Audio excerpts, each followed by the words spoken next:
श्रीराम का वनवास, पिता की आज्ञा और वचन का सम्मान। प्राचीन भारतीय संस्कृति में वचन, धर्म और कर्तव्य को सर्वोपरि माना गया है।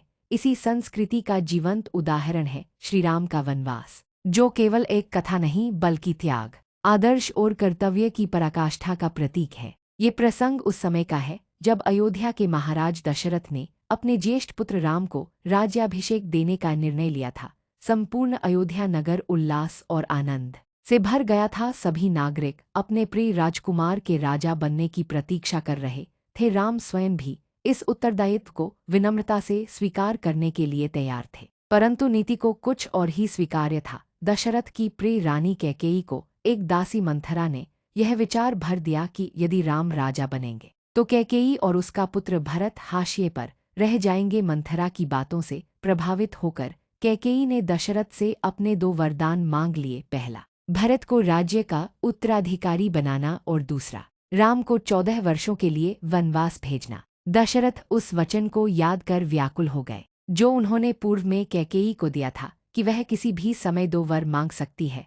अब वही वचन उनके हृदय को तोड़ने वाला सिद्ध हो रहा था। वे राम को अपने से दूर भेजने के लिए बिल्कुल तैयार नहीं थे। उन्होंने राम से विनती की कि वह वनवास न जाए, परंतु श्रीराम ने बड़े ही शांत और गंभीर भाव से कहा, पिताजी, आपने जो वचन दिया है वह आपका धर्म है। यदि मैं उसका पालन नहीं करूं तो पुत्र कहलाने योग्य नहीं रहूंगा। वनवास जाना मेरे लिए कोई दुख की बात नहीं है, बल्कि यह मेरे लिए धर्म की रक्षा करने का अवसर है। राम न तो क्रोधित हुए न ही दुखी हुए। उन्होंने माता कौशल्या, माता कैकेयी और सब भाइयों से विदा ली। उन्होंने राजसी वस्त्र त्याग कर साधु का वेश धारण किया और वन की ओर प्रस्थान किया। उनके साथ सीता और लक्ष्मण भी गए, जिन्होंने अपने स्वेच्छा से कष्टपूर्ण जीवन अपनाया। श्रीराम के इस निर्णय ने न केवल अयोध्या के लोगों को भाव विभोर कर दिया, बल्कि पूरे भारतवर्ष को यह सिखाया कि पिता की आज्ञा और वचन का सम्मान सर्वोपरि होता है, चाहे वह कितना ही कठिन या त्याग से भरा